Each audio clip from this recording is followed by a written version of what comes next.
연재야, 너 일조 있어? 제 귀를 의심했습니다. 온 가족을 대동하고 찾아와 제 면전에 대고 이혼 서류를 내민 시어머니가 제 눈을 똑바로 보며 물었거든요. 너무나 태연하고 진지한 얼굴이라 오히려 비현실적으로 느껴질 정도였습니다. 분노나 슬픔보다 먼저 든 생각은 이 사람들이 단체로 미쳤나? 하는 어처구니없는 의문이었죠. 제 등 뒤에서 4살배기 딸 채연이가 제 옷자락을 꽉 붙들고 있는 온기가 느껴지지 않았다면 아마 그 자리에서 실소라도 터뜨렸을지 모릅니다. 이 모든 광기의 시작이 고작 동네 미용실에서 시작되었다는 걸 그때의 저는 상상이나 할 수 있었을까요? 불과 몇 달 전까지만 해도 제 삶은 지극히 평범했습니다. 농협에 다니는 저와 시중은행 부지점장인 남편 현승씨, 그리고 눈에 넣어도 아프지 않을 우리 딸 채연이, 세 식구가 나름 화목하다는 가정을 꾸리며 잘 살았습니다. 물론 남들이 모르는 고충은 있었죠. 결혼할 때 시어머니는 꼭 강남 근처에 살아야 사람 구실한다며 으름장을 놓으셨고, 당시 10억 원짜리 20평대 아파트를 덜컥 계약하게 만드셨습니다. 당신이 집을 해주는 것처럼 온갖 생색을 내셨지만 실상은 달랑 5천만 원을 보태고 나머지 저와 남편이 모은 돈과 대출금 5억 원은 고스란히 저희 부부 것이 되었죠. 그 빚을 갚느라 맞벌이를 하며 허리띠를 졸라매는 날들이었지만 그래도 저는 이게 가정을 꾸리는 과정이라 생각하며 묵묵히 버텼습니다. 남편 현승 씨는 야망은 있지만 심지가 굳은 사람은 아니었어요. 특히 돈 문제에 있어서는 어머니의 말을 법처럼 따랐죠. 시어머니 박숙자 여사님은 한마디로 돈 냄새를 기가 막히게 맡는 분이셨습니다. 과부가 되어 3남매를 키우려니 독해지셨다고는 하지만 그건 정도의 문제였죠. 당신이 과거에 운영했다던 작은 카페에서 외로운 남자 손님들을 상대로 어떻게 돈을 벌었는지 무용담처럼 늘어놓으실 때마다 저는 어쩐지 등골이 서늘해지곤 했습니다. 그날도 그랬습니다. 주말 오후 시어머니가 잔뜩 상기된 얼굴로 저희 집에 닥치듯 들어오셨어요. 손에는 평소엔 들지도 않던 명품 쇼핑백이 들려 있었죠. 연재야, 너네 지점 VIP 중에 제일 부자가 자산이 얼마나 되냐? 뜬금없는 질문이었습니다. 제가 대답할 틈도 없이 어머니는 소파에 주저앉아 숨을 몰아쉬며 말을 이었습니다. 옆집 김 여사랑 함께 유명 디자이너가 한다는 청담동 미용실에 갔는데 거기서 난생 처음 보는 광경을 목격했지 뭐니. 경호원 5~6명에게 둘러싸여 들어오는 한 여자가 있었는데 그 모습이 마치 영화의 한 장면 같더라. 세상에. 어머니의 눈이 그때처럼 반짝이는 건 처음 봤습니다. 얘기를 듣자 하니 그 여자의 나이는 42, 아직 미혼이며 이름은 세라라고 했다더군요. 어쩌다 옆자리에 앉아 말을 섞게 되었는데 우리 아들이 은행 부지점장이라고 했더니 눈을 빛내며 관심을 보였다는 겁니다. 지금 거래하는 은행 점장이 자꾸 귀찮게 해서 골치 아팠는데 아들 지점으로 거래를 옮길까 한다는 말까지 했다면서요. 그 여자가 홍콩에서 사업을 크게 하며 성공했다고. 지금 현금 자산만 1조래, 1조. 뭔가 잘만 하면 그 여자 덕에 우리 현승이 강남 압구정 지점장 되는 거 시간 문제 아니겠냐? 저는 그저 헛숨만 나왔습니다. 그런 엄청난 부자가 뭐가 아쉬워서 처음 본 사람에게 자기 자산 얘기를 하고 또 아들 얘기를 듣고 선뜻 거래 은행을 옮기겠다고 하겠어요. 상식적으로 말이 안 됐죠. 어머니, 그런 사람들 말 다 믿으시면 안 돼요. 경계심도 많고 자기한테 득될 거 없는 사람한테 말도 안 섞어요. 아니면 진짜로 부자인지 아닌지도 모르지요. 제 현실적인 조언에 어머니의 얼굴이 순식간에 굳어졌습니다. 하지만 저는 진심으로 드리는 조언이었습니다. 오랜 금융업에 있으니 사기꾼들도 많고 부자들도 많고 별별 사람들을 다 만나보니 진심으로 할 수 있는 조언이라 생각했지만 어머니는 인상을 찌푸렸습니다. 얘 웃기네. 너네 안목을 뭘로 보는 거냐? 니까짓게 부자를 알면 얼마나 안다고 시어미를 가르치려 들어? 너 같은 말단 직원한테나 쌀쌀 맞겠지. 부지점장쯤 되면 얘기가 달라지는 거야. 재수없게 초치지 말고 도와주지 않을 거면 입이나 다물어. 어머니는 기어이 제게 그 미용실에 또 가야 하니 팁으로 줄 현금 20만 원을 빳빳한 새 돈으로 내놓으라고 쏘아붙이고는 씩씩거리며 돌아가셨습니다. 저는 그저 철없는 시어머니의 허황된 꿈이라 치부하며 고개를 저었습니다.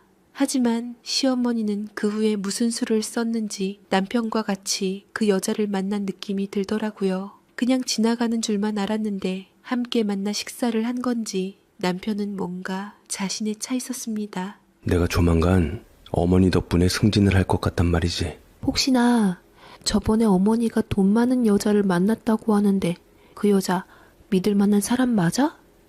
그건 당신이 신경 쓰지 마. 내가 알아서 할 테니까. 뭐? 부부 사이에 이야기해줄 수도 있는 거잖아. 그냥 느낌이 그래서 그래. 남편은 그 여자에 대해서 말을 하려 하지 않았고 뭔가 제게 숨기는 듯한 아리송한 기분이 들었습니다. 하지만 그때까지만 해도 저도 별 생각 안 하고 의심을 하지 않는 상황이었습니다. 그러다 어느 날엔가 거실 소파에 앉아 탐욕으로 번들거리는 눈을 한 채 어딘가로 전화를 걸고 있던 남편 현승 씨의 모습을 보게 되었습니다. 수화기 너머에 있는 사람은 당연하게도 시어머니였던 것 같고 어이없게도 제 인생을 통째로 흔들 그 위험한 동아줄을 투모자는 이미 함께 잡기로 결심했던 것 같았지요. 느낌이 있었지만 심증만 있을 뿐이어서 남편이 숨기는 가운데 저는 몰아나서지도 못했습니다. 그날 이후 저희 집의 공기는 미묘하게 달라졌습니다. 시어머니는 그 비싼 미용실을 제 집 드나들듯이 다니셨고 그때마다 제게서 현금을 타가셨죠. 남편 현승 씨는 눈에 띄게 바빠졌습니다. 야근이 잦아졌고 주말에도 중요한 고객 미팅이 있다며 밖으로 놔두는 날이 늘었습니다. 처음에는 정말 실적 때문에 저러나 싶어 안쓰러운 마음도 들었습니다. 부지점장이라는 직급이 겉보기엔 화려해도 실상 실적 압박에 시달리는 고단한 월급쟁이라는 걸 누구보다 잘 아니까요. 하지만 남편의 변화는 단순히 바빠진 것만이 아니었습니다. 옷차림이 달라졌고 쓰지 않던 고가의 향수를 뿌리기 시작했습니다. 퇴근 후 지친 기색으로 소파에 쓰러져 TV나 보던 사람이 갑자기 와인이나 위스키 같은 것에 관심을 보이며 서재에서 관련 책을 읽기도 했죠. 마치 다른 사람이 되려고 애쓰는 것처럼 보였습니다. 불안감의 실체는 시어머니의 입을 통해 드러났습니다. 어느 날 저녁 어머니는 또다시 흥분한 목소리로 전화를 걸어왔습니다. 드디어 그 세라라는 여자와 제대로 약속을 잡았다는 겁니다. 저한테 자랑하려고 전화를 건 것이었지요. 그런데 문제는 그 여자가 남편의 직급을 외국계 은행의 지점장으로 잘못 알고 있다고 하더라고요. 저는 뭔가 나중에 문제 생길까 싶어서 말씀을 드렸습니다. 어머니, 그럼 사실대로 말씀드려야죠. 부지점장이라고요. 나중에 문제 생기면 남편이 곤란해져요. 제 말에 수화기 너머로 기가 막히다는 듯한 웃음소리가 들려왔습니다. 너는 정말 답답한 애구나. 이제 와서 부지점장이라고 하면 그 여자가 우리 현승이를 뭘로 보겠냐. 일단 만나서 환심을 사는 게 중요하지. 직급이 뭐가 중요해. 너는 그냥 모르는 척 가만히 있어. 현승이 앞길 막지 말고.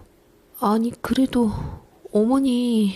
전화는 일방적으로 끊겼습니다.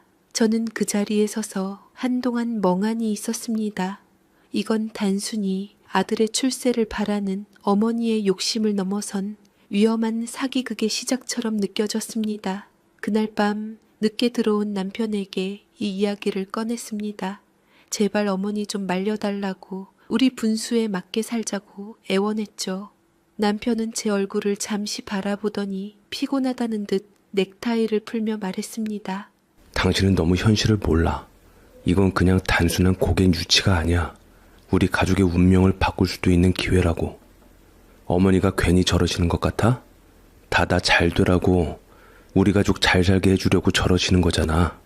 당신은 그냥 날 믿고 좀 가만히 있어주면 안 돼?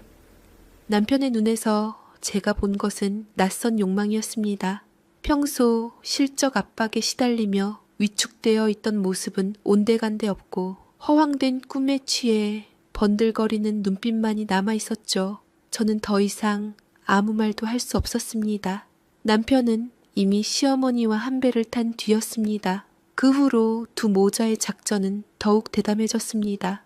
남편은 실제로 없는 외국계 은행 지점장 행세를 하며 그 여자를 만났고 시어머니는 옆에서 바람을 잡았습니다.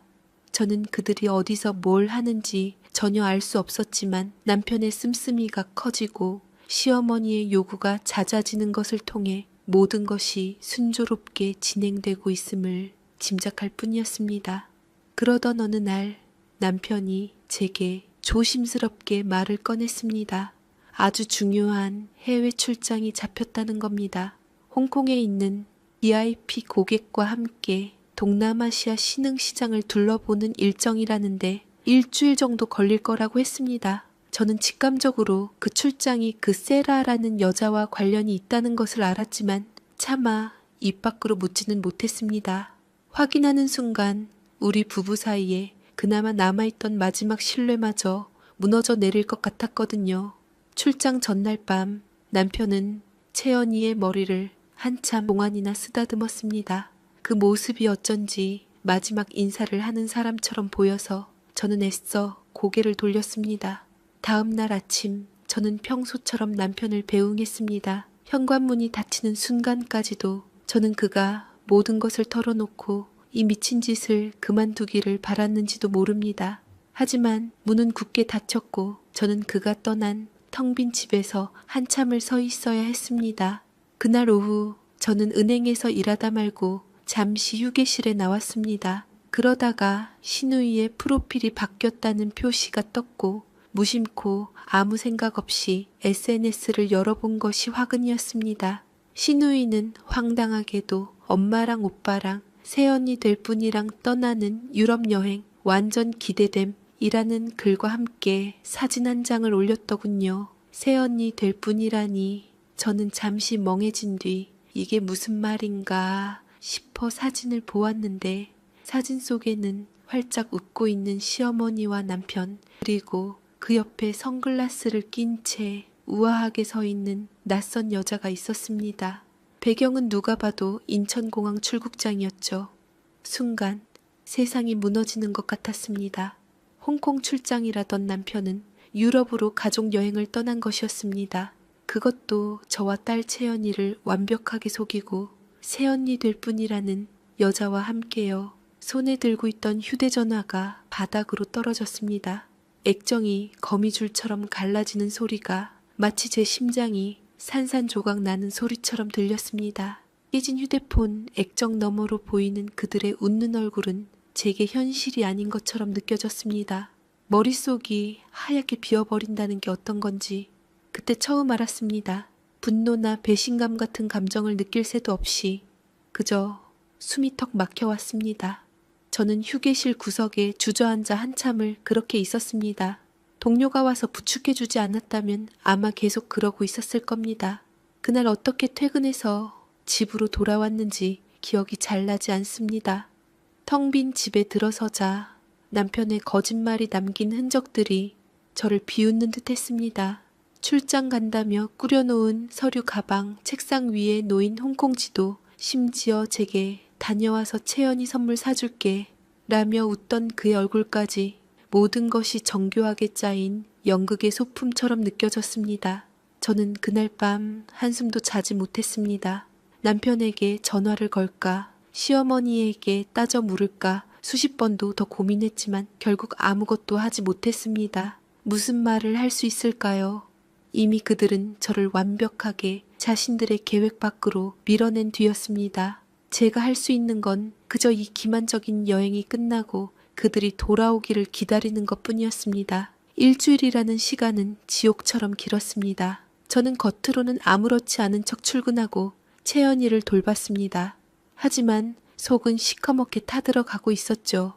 밥도 제대로 넘어가지 않았고 밤에는 악몽에 시달렸습니다.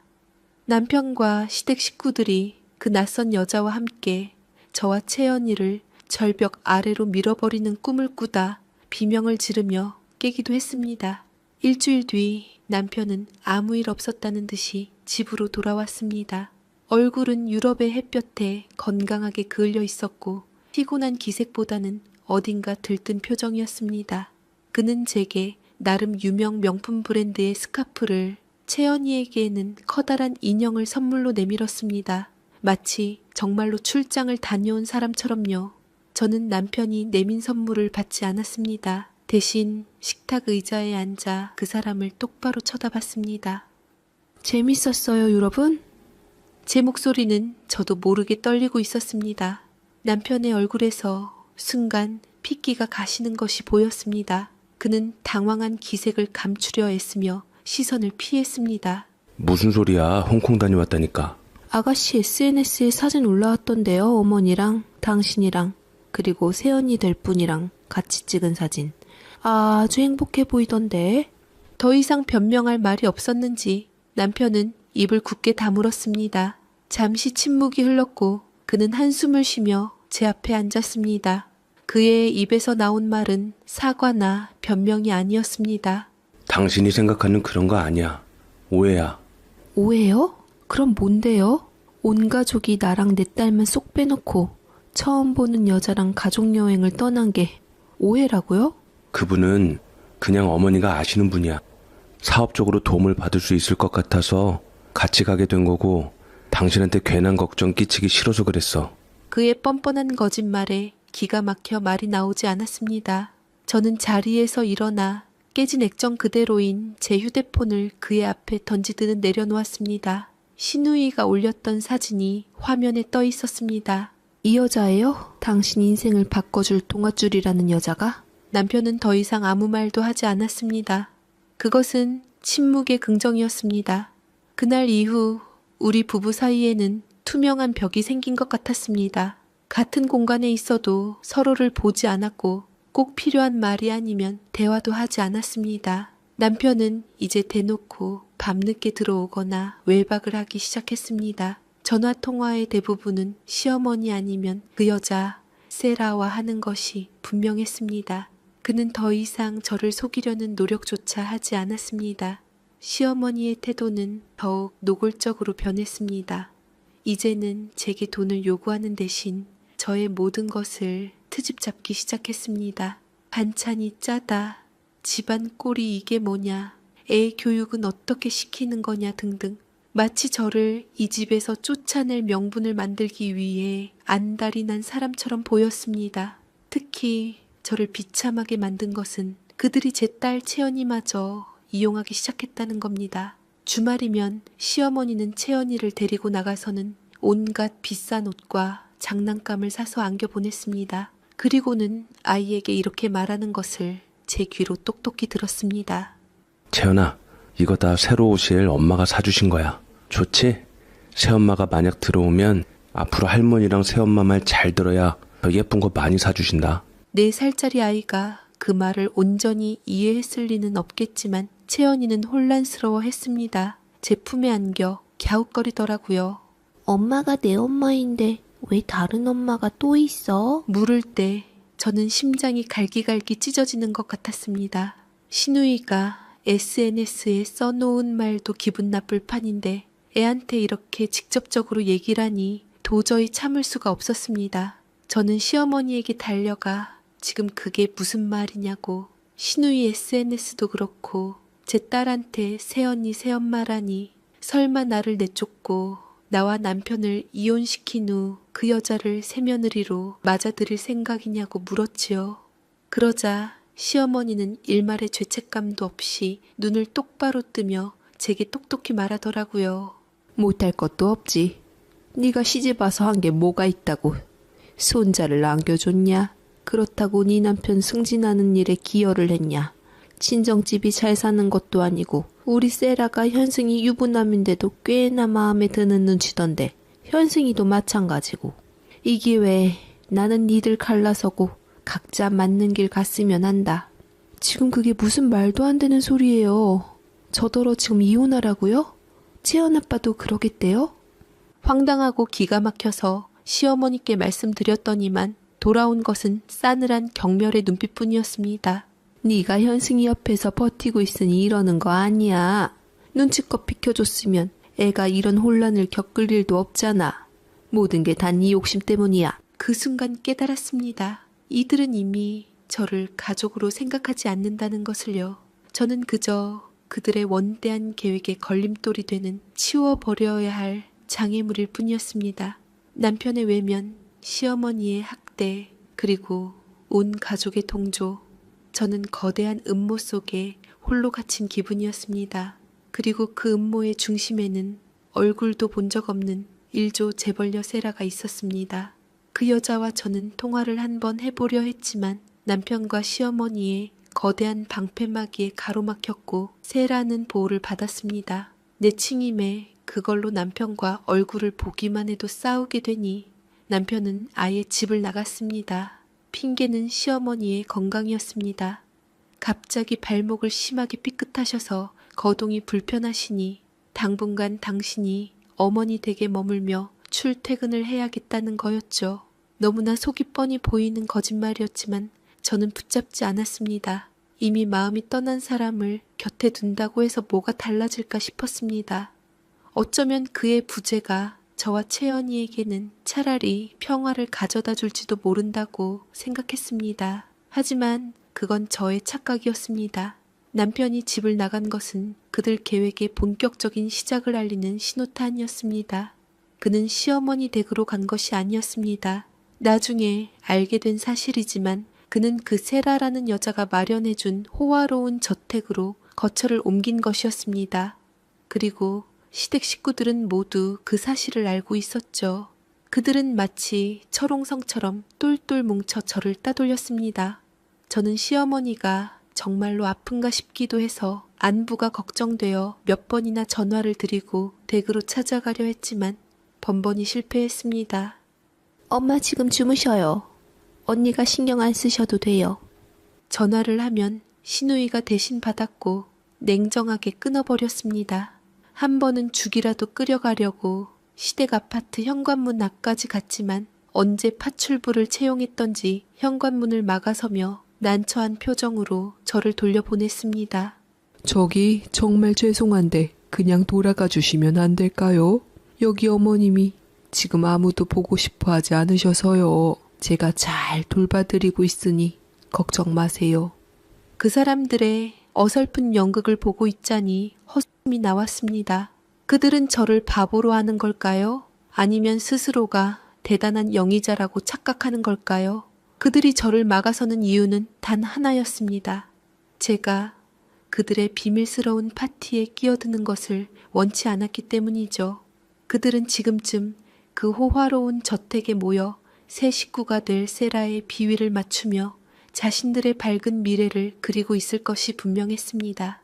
가장 큰 상처를 받은 것은 딸 채연이었습니다. 아빠가 집에 들어오지 않자 아이는 매일 밤 아빠를 찾으며 울었습니다. 처음 며칠은 아빠는 할머니 댁에 계셔. 할머니 아프셔서 간호해 드리러 간 거야 라고 달랬지만 시간이 지날수록 그 거짓말도 힘을 잃어갔습니다. 어느 날 저녁 채연이가 제게 물었습니다. 엄마, 아빠는 이제 우리 집에 안 와? 할머니가 계속 아파?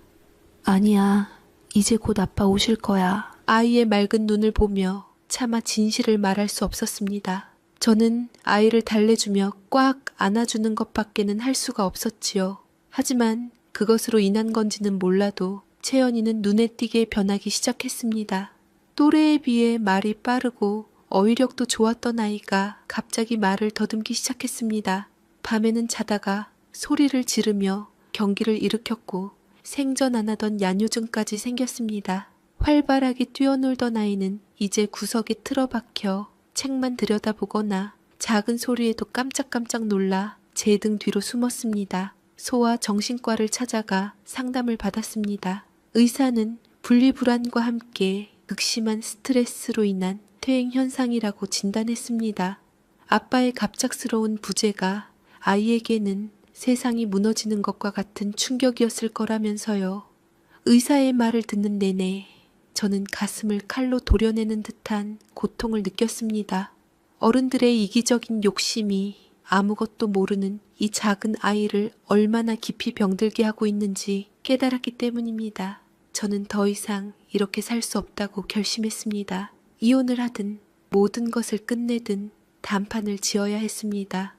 저는 딸 채연이를 친정에 잠시 맡기고 시댁으로 향했습니다. 이번에는 무슨 일이 있어도 문전박대당하지 않으리라 시어머니의 얼굴을 보고 직접 이야기하리라 굳게 마음먹었습니다.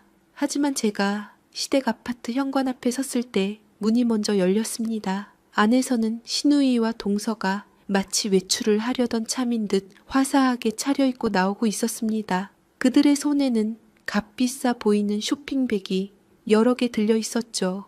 저를 발견한 두 사람의 얼굴이 순간 굳어졌습니다. 언니, 여긴 어쩐 일로? 어머니 뵈러 왔어요. 아가씨는 자리 좀 비켜주세요. 제가 단호하게 말하며 안으로 들어가려 하자 신우이가 제 앞을 막아섰습니다. 그녀의 얼굴에는 더 이상 미안한 기색조차 없었습니다. 짜증과 경멸이 뒤섞인 표정이었죠. 언니 진짜 눈치 없으시네. 이쯤 했으면 알아서 좀 빠져주시지. 왜 자꾸 사람 귀찮게 하세요? 뭐라고요, 아가씨? 우리 지금 바빠요. 세라 언니 만나러 가야 하거든요. 오빠 인생이 걸림돌 되지 말고 그냥 가세요.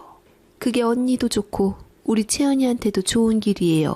세라 언니라는 말이 신우이의 입에서 너무나 자연스럽게 흘러나왔습니다. 그 순간 저는 이 모든 상황이 돌이킬 수 없다는 것을 직감했습니다.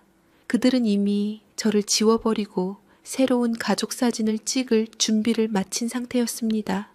문틈으로 보이는 집안은 텅 비어 있었습니다. 시어머니는 그곳에 없었습니다. 아마 그들도 세라 언니를 만나러 그 저택으로 향하고 있었겠죠. 저는 힘없이 발길을 돌렸습니다. 아파트 복도를 걸어 나오는데 등 뒤에서 신우이와 동서의 웃음소리가 들려왔습니다. 그 웃음소리가 비수처럼 제 심장에 박혔습니다. 그들은 저와 제 딸의 고통을 양분 삼아 자신들의 행복을 키워나가고 있었습니다. 그 꼴을 보고서야 저는 결심했습니다. 절대로 쉽게 이혼해주지 않겠다고요. 이건 단순히 부부간의 애정 문제가 아니었습니다. 한 아이의 인생을 걸고 버리는 어른들의 추악한 욕심에 대한 싸움이었습니다. 제가 무너지면 제 딸 채연이의 세상도 함께 무너질 테니까요. 저는 독한 아내가 될지언정 무책임한 엄마가 될 수는 없었습니다. 하지만 제 결심이 무색하게도 그 사람들은 저보다 훨씬 더 독하고 잔인했습니다. 며칠 뒤 저녁 시간에 맞춰 초인종이 울렸습니다. 인터폰 화면을 본 저는 숨을 멈췄습니다. 시어머니를 필두로 신우이와 그 남편 그리고 시동생 부부까지 온 가족이 저희 집 현관문 앞에 진을 치고 있었습니다. 제 남편 현승 씨의 모습만 보이지 않았죠.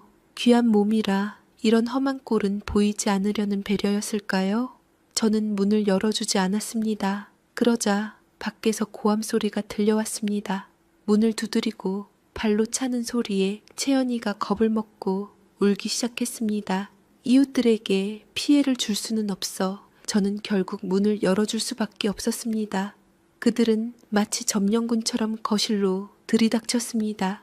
시어머니는 소파 한가운데에 자리를 잡고 앉아 저를 차갑게 쏘아 보았고 나머지 식구들은 그 주위를 병풍처럼 둘러쌌습니다. 저는 우는 채연이를 품에 꼭 안은 채 그들 앞에 섰습니다. 가장 먼저 입을 연 것은 시어머니였습니다. 좋은 말로 할 때 물러서라. 너도 눈치챘겠지만 우리 집에 큰 경사가 생겼다.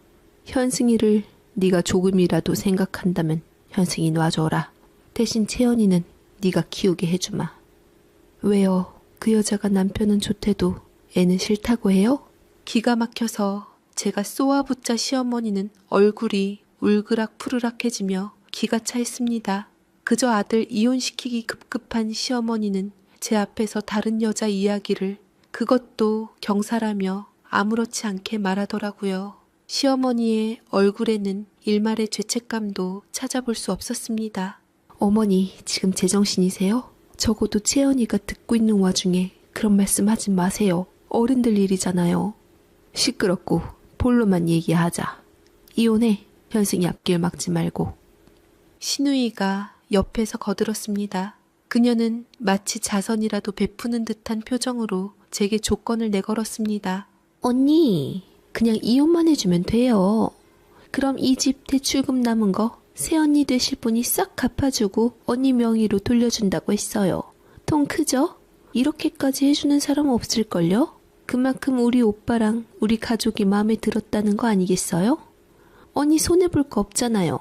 오히려 횡재한 거지. 그들의 말을 듣고 있자니 머릿속에 무언가가 툭 끊어지는 기분이었습니다. 이 사람들은 돈이면 모든 것이 해결된다고 믿는구나. 돈으로 남편을 사고 돈으로 아내를 내쫓고 돈으로 가정을 파괴하는 이 모든 행위가 너무나 당연하다고 생각하는구나. 저는 품에 안은 채연이를 더 꽉 끌어안으며 말했습니다. 싫어요. 절대 이혼 못해요. 여긴 내 집이고 현승 씨는 내 남편이고 채연이 아빠예요. 제 완강한 태도에 시어머니의 표정이 험악하게 일그러졌습니다.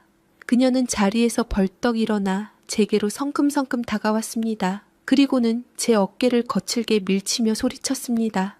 이게 아직도 상황 파악이 안 되네. 야, 너라면 안 그러겠냐? 자그마치 재산이 1조야 1조. 며느리가 아니라 애비라도 버리겠다. 우리 현승이가 너처럼 고작 5억 대출금 가지고 낑낑대는 여자 남편으로 썩긴 너무 아까운 놈이라고. 그 순간 저는 시어머니의 눈에서 광기를 보았습니다. 돈에 대한 탐욕이 이성을 마비시킨 이글거리는 광기였습니다. 저는 밀쳐진 충격보다 그 눈빛이 더 무서웠습니다. 제 뒤에서 채연이가 놀라 울음을 터뜨렸습니다. 저는 떨리는 목소리로 마지막 남은 이성을 붙잡고 물었습니다. 어머니, 그럼 우리 채연이는 어떡하고요? 이 아이는 어머니 손녀잖아요. 그 말에 시어머니는 잠시 저와 채연이를 번갈아 보더니 코웃음을 쳤습니다. 그리고는 제 인생을 송두리째 무너뜨린 그 말을 뱉었습니다. 야, 시어머니는 제 턱을 손가락으로 툭 치며 경멸이 가득 담긴 목소리로 말했습니다. 너 1조 있어? 없으면 물러나. 우리 아들 놔주라고. 그 한마디에 제 안에 있던 모든 것이 무너져 내렸습니다. 저항하려던 의지도, 가정을 지키려던 마지막 희망도, 인간에 대한 최소한의 기대도 모두 산산조각 났습니다. 이길 수 없는 싸움이었습니다. 돈이 아니라 돈에 미쳐버린 사람들을 상대로는 이길 수가 없었습니다. 저는 더 이상 아무 말도 하지 않았습니다. 그저 제 품에서 경기를 하듯 자지러지게 우는 채연이를 안고 텅 빈 눈으로 그들을 바라볼 뿐이었습니다. 제 눈빛에서 체념을 읽었는지 시어머니는 만족스러운 미소를 지으며 이혼 서류를 테이블 위에 던졌습니다. 진작 이랬으면 좋잖아. 도장 찍어. 내일 바로 변호사 보낼 테니 그렇게 알고. 그 사람들은 왔을 때처럼 썰물처럼 빠져나갔습니다. 현관문이 닫히고 집안에는 저와 채연이의 울음소리만이 남았습니다. 저는 그 자리에 주저앉아 한참을 울었습니다. 이혼녀가 되는 것이 서러워서가 아니었습니다. 돈 때문에 핏줄마저 내팽개치는 그들의 잔인함에 치가 떨려서도 아니었습니다. 그저 이 모든 추악한 광경을 목격하고 공포에 질려 떠는 내 딸 아이가 너무나 가여워서 아무것도 지켜주지 못한 제 자신이 너무나 무력해서 그래서 눈물이 났습니다. 다음 날 정말로 변호사에게서 연락이 왔습니다. 모든 것이 일사천리로 진행되었습니다. 저도 정남이 떨어져서 같이 살기 싫었고 애 데리고 살 길을 찾아야 했기에 넉넉한 위자료와 약속대로 온전히 집을 제 명의로 해주고 매달 양육비를 받는다는 각서를 받고 진행하기로 했습니다. 시어머니는 이혼 후에 불륜이나 이런 것들로 입 다무는 조건으로 제가 할 일은 그저 그들이 내미는 서류에 도장을 찍는 것뿐이었습니다. 남편 현승 씨의 얼굴은 끝까지 볼 수 없었습니다. 모든 절차는 변호사와 시어머니를 통해 이루어졌죠. 판사 앞에서 이혼 사유를 묻는 형식적인 질문에 저는 아무 말도 하지 않았고 그렇게 저와 현승 씨는 법적으로 남남이 되었습니다. 우리 사이에 딸 채연이가 있었음에도 이혼 확정 판결이 나는 데는 하루도 채 걸리지 않았습니다. 그들의 돈과 권력이 얼마나 대단한지 실감하는 순간이었습니다. 집으로 돌아오는 길, 저는 이상하게도 눈물이 나지 않았습니다. 오히려 마음 한구석이 시원해지는 기분이 들었습니다. 지난 몇 달간 저를 짓눌러 왔던 거대한 돌덩이가 사라진 듯한 해방감이었죠. 더 이상 남편의 눈치를 보지 않아도 되고 시어머니의 막말을 견디지 않아도 되며 가면을 쓴 시댁 식구들의 비위를 맞추지 않아도 된다는 사실이 저를 자유롭게 했습니다. 친정엄마는 이 소식을 듣고 아무 말 없이 저를 꼭 안아주셨습니다. 사실 엄마는 제가 이혼을 종용당하고 있을 때부터 헤어지라고 말씀하셨습니다. 돈에 눈이 먼 사람들은 무슨 짓을 할지 모른다며 괜히 버티다가 해코지라도 당하면 어떡하냐고 걱정하셨죠. 엄마는 제가 이혼녀가 되는 것보다 제 딸이 안전하게 엄마 품에서 자라는 것이 100배 1000배는 더 중요하다고 하셨습니다. 그때는 엄마의 말이 야속하게 들렸는데 모든 것이 끝난 지금에서야 그 말의 의미를 깨달을 수 있었습니다. 약속대로 아파트의 남은 대출금은 모두 정리되었고 등기부등본에는 제 이름 석자가 깨끗하게 올라갔습니다. 아이러니하게도 저는 이혼을 함으로써 온전한 제 집을 갖게 된 셈이었습니다. 내연녀가 집값을 갚아준다 했는데 일단은 시어머니 돈으로 해결했다고 얼핏 들었습니다. 사실 누가 돈을 해결해줬던 제겐 크게 중요하진 않았고 이 집에 온전히 제 집이 된 것만 생각할 뿐이었지요. 이 집을 장만하기 위해 악착같이 돈을 모으고 대출이자를 갚느라 밤잠을 설쳤던 지난 날들이 주마등처럼 스쳐 지나갔습니다. 결국 이 집은 제게 남편과의 행복한 보금자리가 아니라 제 청춘과 맞바꾼 위자료가 되어버렸습니다. 가장 걱정했던 것은 딸 채연이었습니다. 하지만 아이는 어른들의 생각보다 훨씬 강하고 현명했습니다. 이혼 절차가 마무리되고 집안에 더 이상 험악한 분위기가 감돌지 않자 채연이는 오히려 거짓말처럼 안정을 되찾기 시작했습니다. 말을 더듬던 증상도 점차 사라졌고 밤에 경기를 일으키는 일도 없어졌습니다. 무엇보다 씁쓸한 것은 아이가 아빠나 할머니, 고모를 전혀 찾지 않는다는 것이었습니다. 생각해보면 당연한 일이었습니다. 남편은 주말이면 피곤하다는 핑계로 잠만 잤고 시어머니는 채연이를 볼 때마다 계집애 말고 아들놈 하나 낳았어야지 라며 타박하기 일쑤였습니다. 아이는 본능적으로 자신을 진심으로 사랑해주지 않는 사람들을 느꼈던 모양입니다. 아빠와 할머니가 없는 집에서 채연이는 오히려 더 밝게 웃고 더 많이 제잘거렸습니다. 그 모습을 보며 저는 제 선택이 틀리지 않았음을 확신했습니다.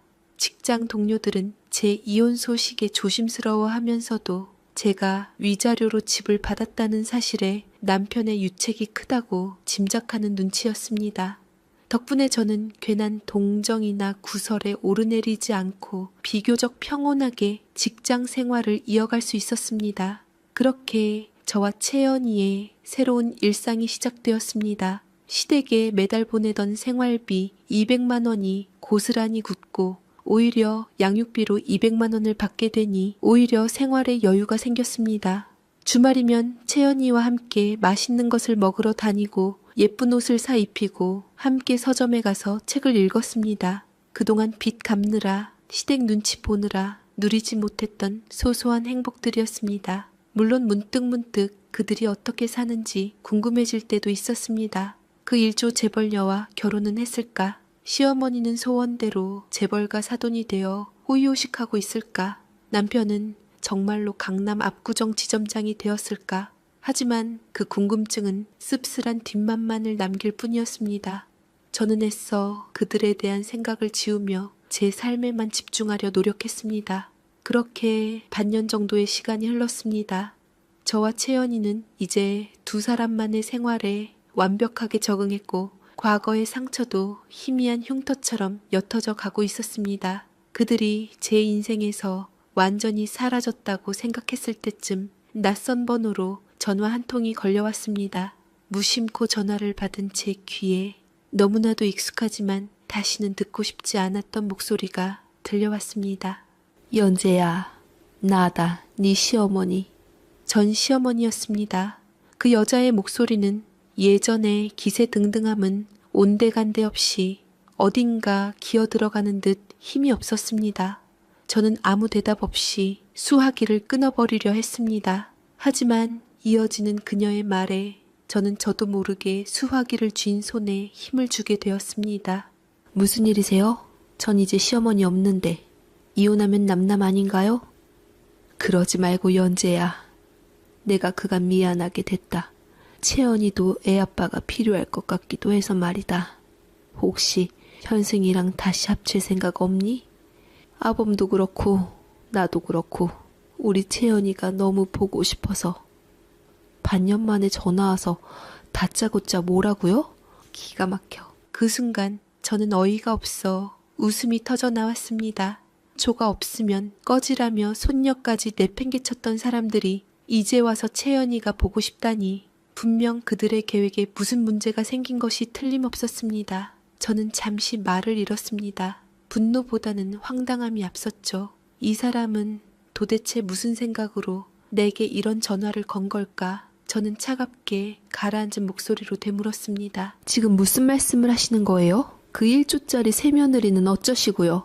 제 비아냥거림에 수화기 너머의 전 시어머니는 대답 대신 잠시 침묵했습니다. 그리고는 떨리는 목소리로 만나서 이야기 좀 하자고 애원하기 시작했습니다. 뻔한 레퍼토리가 예상됐지만 저는 그들의 계획이 어떻게 틀어졌는지 제 눈으로 직접 확인하고 싶었습니다. 그래서 잠시 고민하다 그러자고 했습니다.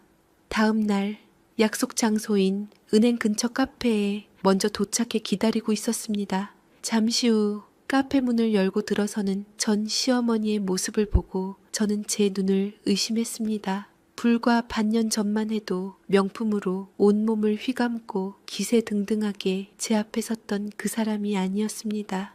얼굴은 반쪽이 되어 있었고 값비싼 옷 대신 어딘가 낡아 보이는 옷차림에 머리도 푸석푸석했습니다. 무엇보다 저를 놀라게 한 것은 그녀의 눈빛이었습니다. 예전에 그 이글거리던 탐욕의 빛은 사라지고 깊은 불안과 초조함만이 그늘처럼 드리워져 있었습니다. 그녀는 제 앞에 앉자마자 다짜고짜 제 손을 잡으려 했습니다. 저는 차갑게 손을 빼냈습니다. 본론만 말씀하세요. 저 바쁜 사람이에요. 제 냉정한 태도에 그녀는 잠시 머뭇거리더니 어렵게 입을 열었습니다. 이야기는 제 예상과 크게 다르지 않았습니다. 저와 이혼하자마자 그들은 결혼을 서둘렀지만 세라라는 여자가 갑자기 유럽으로 떠나 한 달 넘게 돌아오지 않았다고 합니다. 전 남편과 시댁 식구들은 제게 집까지 다 준 마당에 이대로 모든 것이 끝나는 건 아닌지 애가 타서 말라 죽을 지경이었다고 했죠. 그때 그들을 항상 그림자처럼 따라다니던 세라의 비서 오여사라는 사람이 솔깃한 제안을 해왔다고 합니다. 지금 세라가 유럽에서 큰 사업을 준비하고 있는데 그 사업에 공동 투자자로 참여하면 어떻겠냐고요. 사업 파트너라는 명분이 생기면 재벌가 집안의 반대도 쉽게 무마시킬 수 있을 거라는 말이었습니다. 듣고 보니 얼마나 좋은 기회야. 그래서 얼마나 투자해야 하냐고 물었지. 그랬더니 그 비서라는 여자가. 전 시어머니의 목소리가 파르르 떨렸습니다. 세라가 투자하려는 사업 규모가 2천억 원에 달하는데 최소한 10%인 200억 정도는 투자해야 파트너로 인정받을 수 있을 거라는 말을 들었다는 겁니다. 200억이 어디 하늘에서 떨어지는 돈이니? 우리 있는 돈 없는 돈 다 끌어모으고 내가 살던 강남 아파트랑 건물들, 너희 시누이네 집까지 전부 팔고 대출까지 받아서 겨우 90억을 만들었어. 더는 못 구하겠다고 통사정을 했지. 그때는 정말 모에 씌인 것 같았어. 그 애만 잡으면 우리 인생이 완전히 달라질 거라는 생각에 아무것도 눈에 뵈는 게 없었으니까. 저는 입을 다물 수가 없었습니다. 그들이 그토록 자랑스러워하던 강남 아파트까지 팔아치웠다는 사실도 놀라웠지만 그 엄청난 돈을 아무런 의심 없이 넘겨줄 생각을 했다는 것이 믿기지 않았습니다. 그래서요, 그 돈을 그냥 그 세라의 비서라는 사람한테 줬다고요? 차용증이나 계약서 같은 것도 없이요? 제 질문에 전 시어머니는 고개를 푹 숙였습니다. 전 재산을 건네자마자 세라는 전화통화로 성의를 보여줘서 고맙다며 일단 서류상으로는 사업 지분의 절반을 주는 것으로 처리해 주겠다고 했답니다. 그리고 다음 주에 비행기표를 보낼 테니 유럽으로 건너와 정식 계약을 체결하자고 약속했다는 겁니다. 그 말에 전 남편과 시댁 식구들은 모든 의심을 거두고 자신들이 곧 재벌가의 일원이 될 거라는 달콤한 꿈에 빠져들었다고 했습니다. 그들은 세라 비서에게 90억 원이 든 돈 가방을 넘겨주고 유럽으로 떠날 날만 손꼽아 기다렸습니다. 그들이 머물던 호화로운 저택에서 짐을 싸놓고 이제 곧 시작될 새로운 인생에 대한 기대로 한껏 부풀어 있었죠. 하지만 약속한 날이 되어도 비행기표는 오지 않았습니다. 세라와 비서의 전화기는 모두 꺼져 있었습니다. 불안한 예감이 엄습해 올 때쯤 그들이 살던 저택으로 낯선 사람들이 들이닥쳤습니다. 부동산 중개인과 집주인이었죠. 그 순간 그들은 자신들이 서 있던 세상이 한순간에 무너져 내리는 것을 경험해야 했습니다. 그들이 철석같이 믿었던 모든 것이 처음부터 끝까지 정교하게 짜인 거대한 사기극이었다는 사실을 깨닫게 된 것입니다. 전 시어머니는 그날의 일을 떠올리는 것만으로도 몸서리가 처지는 듯 찻잔을 든 손을 파르르 떨었습니다. 그녀의 이야기를 통해 저는 그들이 겪었을 절망의 깊이를 어렴풋이 짐작할 수 있었습니다. 부동산 중개인과 함께 나타난 집주인은 어리둥절해하는 그들에게 차가운 현실을 알려주었습니다. 그들이 지난 몇 달간 자신들의 집이라고 믿고 살았던 그 호화로운 저택은 세라가 월세 수천만 원을 내고 단기로 빌린 곳이었습니다. 심지어 집 안에 있던 고가의 가구와 집기들 역시 집주인이 처분하려던 것을 세라가 통째로 빌리는 조건으로 계약한 것이었죠. 경호원들은 돈으로 고용한 연기자들이었고 번쩍이던 외제차들은 모두 렌터카였습니다. 그들이 일조 재벌녀의 증거라고 믿었던 모든 것들이 사실은 그들을 속이기 위해 정교하게 설치된 무대 장치에 불과했던 겁니다. 그럼 그 비서는요? 제가 묻자 전 시어머니는 갑자기 이가 갈리는 듯한 표정을 지었습니다. 비서는 무슨 놈의 비서. 그 옆에 내가 그년 애미였어, 애미. 주름 자글자글하고 손이 거친 것부터 알아봤어야 했는데 평생 제 딸년 앞세워서 이렇게 사기나 치고 다니는 꽃뱀 모녀였던 거야. 전 시어머니는 분노에 차 소리치다가 이내 탈진한 사람처럼 테이블 위로 쓰러지듯 엎드렸습니다. 어깨가 가늘게 떨리고 있었습니다. 저는 아무 말 없이 그녀를 바라보았습니다. 동정심은 들지 않았습니다. 그저 인간의 탐욕이 불러온 비극적인 결말을 목격하는 기분이었습니다. 그들은 경찰에 신고했지만 소용이 없었습니다. 돈을 건넸다는 증거가 아무것도 없었기 때문입니다. 차용증도 계약서도 심지어 녹취 파일 하나도 없었습니다. 그들은 재벌가 사돈이 될 거라는 허황된 믿음 속에서 스스로 모든 증거를 남기지 않는 실수를 저지른 것이었죠. 사기꾼 모녀는 처음부터 이 점을 노렸을 겁니다. 모든 것을 잃은 그들의 삶은 한순간에 나락으로 떨어졌습니다. 평생의 자랑이었던 강남 아파트는 이미 다른 사람의 손에 넘어간 뒤였습니다. 당장 머물 곳조차 없어진 그들은 뿔뿔이 흩어져야 했습니다. 신우이는 충격으로 쓰러져 병원 신세를 지다가 결국 남편에게 이혼을 당했다고 합니다. 신우인의 사돈댁에서는 사기꾼에게 전 재산을 갖다 바친 집안과는 더 이상 인연을 맺을 수 없다며 냉정하게 등을 돌렸다고 했고 이혼하느니 마느니 울고불고 했다는 겁니다. 그리고 제 전남편 현승씨, 그는 은행에서 이 사실을 알게 되면서 불명예스럽게 퇴직해야 했습니다. 고객에게 사기를 당한 무능한 부지점장이라는 꼬리표가 붙은 그를 받아주는 곳은 아무데도 없었습니다. 그는 지금 PC방이나 찜질방을 전전하며 하루하루를 버티고 있다고 했습니다. 그래서 우리는 이제 갈 데가 없어. 현승이하고 나하고. 전 시어머니는 엎드린 채로 저를 올려다보며 말했습니다.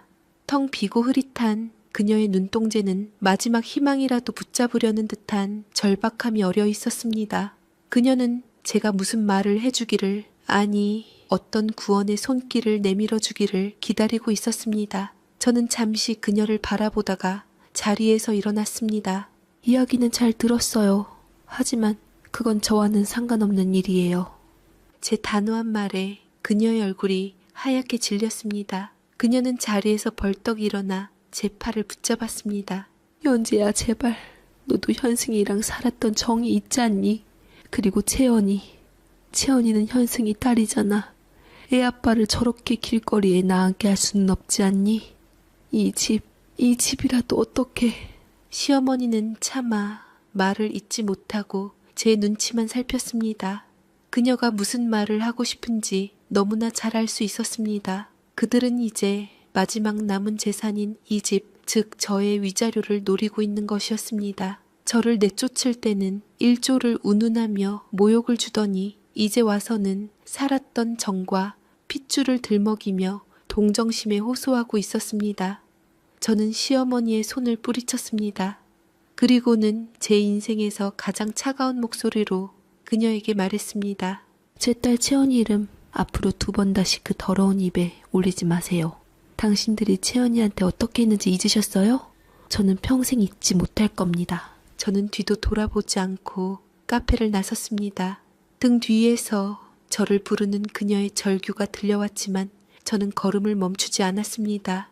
시원한 가을바람이 얼굴에 와닿았습니다. 이상하게도 마음이 너무나 평온했습니다. 길고 길었던 악연이 드디어 오늘로써 완전히 끝났다는 것을 직감할 수 있었습니다. 허나 그걸로 인해서 제 평온했던 일상에 다시 균열이 생기기 시작했습니다. 전 시어머니는 포기하지 않았습니다. 하루에도 몇 번씩 전화를 걸어왔고 받지 않으면 음성 메시지를 남겼습니다. 내용은 늘 같았습니다. 죽을 죄를 지었다. 채연이가 보고 싶다. 한 번만 용서해달라는 레퍼토리의 반복이었죠. 저는 번호를 차단했지만 그녀는 공중전화나 다른 사람의 휴대폰을 이용해 집요하게 연락을 해왔습니다. 급기야 그녀는 저희 집 아파트 입구에 나타나기 시작했습니다. 제가 출근하는 시간을 기다렸다가 길을 막아서고 퇴근 시간에는 경비실 앞에서 저를 기다렸습니다. 처음에는 무시하고 지나쳤지만 그녀의 행동은 점점 더 대담해졌습니다. 아파트 복도에 주저앉아 울부짖기도 하고 이웃들이 보는 앞에서 제게 무릎을 꿇고 빌기도 했습니다. 사람들의 시선이 부담스러웠지만 저는 흔들리지 않았습니다. 그녀가 흘리는 눈물은 진정한 참회의 눈물이 아니었습니다. 모든 것을 잃고 벼랑 끝에 몰린 자가 살아남기 위해 벌이는 마지막 발악이라는 것을 알고 있었기 때문입니다. 그녀의 눈에서는 단 한 번도 과거 자신들의 행동으로 인해 상처받았을 저와 채연이에 대한 미안함을 찾아볼 수 없었습니다. 오직 자신들의 처지에 대한 한탄과 억울함 뿐이었습니다. 가장 견디기 힘들었던 것은 전 남편 현승 씨의 등장이었습니다. 어느 날 저녁 채연이를 재우고 거실 소파에 앉아 있는데 초인종이 울렸습니다. 인터폰 화면에 나타난 것은 며칠은 씻지도 못한 듯 꾀죄죄한 행색의 현승 씨였습니다. 저는 문을 열어주지 않았습니다. 그러자 그는 현관문 앞에 주저앉아 중얼거리기 시작했습니다. 연재야, 나야. 문 좀 열어줘. 할 말이 있어. 전 남편의 목소리는 술에 취한 듯 혀가 꼬여 있었습니다. 내가 다 잘못했어. 내가 미쳤었나 봐. 돈에 눈이 멀어서 당신이랑 우리 채연이한테 못할 짓을 했어. 제발 한 번만 용서해주라. 어? 그의 구차한 변명을 듣고 있자니 지난 결혼 생활 동안 제가 사랑했던 사람이 과연 저 사람이 맞나 하는 의문마저 들었습니다. 그는 문을 사이에 두고 한참 동안이나 자신의 잘못을 늘어놓고 후회한다며 울먹였습니다. 하지만 그의 말 역시 시어머니의 말처럼 공허하게 들릴 뿐이었습니다. 그는 자신의 어리석은 선택을 후회하는 것이지 그 선택으로 인해 제게 주었던 상처를 진심으로 뉘우치는 것이 아니었습니다. 그들의 집요한 접근은 채연이에게까지 영향을 미치기 시작했습니다. 하루는 채연이가 다니는 어린이집 선생님에게서 전화가 왔습니다. 웬 할머니 한 분이 자신이 채연이 할머니라며 아이를 데려가려고 했다는 겁니다. 다행히 선생님이 저와 확인 절차를 거치는 바람에 아무 일도 없었지만 저는 그 말을 듣는 순간 온몸의 피가 차갑게 식는 것 같았습니다. 그날 밤 저는 잠든 채연이의 얼굴을 보며 결심했습니다. 더 이상 이렇게 당하고만 있을 수는 없다고요. 저와 제 딸의 평화를 위해서라도 이 지긋지긋한 악연을 제 손으로 완전히 끊어내야 했습니다. 다음 날 저는 변호사를 찾아가 접근금지 가처분 신청을 준비했습니다. 그리고 전 시어머니에게 마지막으로 문자를 보냈습니다. 내일 오후 2시 지난번에 만났던 카페에서 봐요. 마지막으로 할 말이 있습니다. 약속 장소에 나갔을 때 그 자리에는 전 시어머니뿐만 아니라 전 남편 현승 씨도 함께 나와 있었습니다. 두 사람은 마치 사형 선고를 기다리는 죄수처럼 초조한 얼굴로 저를 바라보고 있었습니다. 저는 자리에 앉자마자 가방에서 서류 봉투 하나를 꺼내 테이블 위에 올려놓았습니다. 이게 뭔지 아시겠어요? 두 분에 대한 접근 금지 신청서예요. 오늘 이후로 한 번만 더 제 주변에 나타나거나 연락하면 그땐 법정으로 대응하겠습니다. 어린이집에 찾아온 건 절대 용서 못해요. 제 단호한 말에 두 사람의 얼굴이 하얗게 질렸습니다. 전 시어머니가 다급하게 입을 열었습니다. 연재야, 그건 오해야. 내가 그냥 우리 손녀 얼굴이라도 한번 보고 싶어서. 됐어요. 그런 변명 들으려고 온 거 아니니까. 저는 그녀의 말을 잘랐습니다. 그리고는 두 사람을 차례로 아주 천천히 쳐다보았습니다. 한때는 제 가족이었던 사람들, 하지만 이제는 제 인생에서 도려내야 할 암덩어리 같은 존재가 되어버린 사람들. 저는 마지막으로 그들에게 꼭 해주고 싶은 말이 있었습니다. 두 분이 왜 실패했는지 아세요? 운이 없어서가 아니에요. 사람 보는 눈이 없어서도 아니고요. 그저 자기 그릇을 몰랐기 때문이에요. 분수에 넘치는 욕심은 결국 자신을 삼키게 되어 있거든요. 저는 자리에서 일어났습니다. 더 이상 그들과 나눌 이야기는 없었습니다. 카페를 나서려는데 등 뒤에서 현승 씨의 절박한 목소리가 들려왔습니다. 연지야, 잠깐만. 정말 우리한테 기회 한번 안 줄 거야? 우리 이제 어떡하라고. 나 채연이 아빠잖아. 그의 목소리에는 원망이 섞여 있었습니다. 마치 자신들이 이렇게 된 것이 모두 제 탓이라도 되는 것처럼요. 저는 걸음을 멈추고 그를 돌아보았습니다.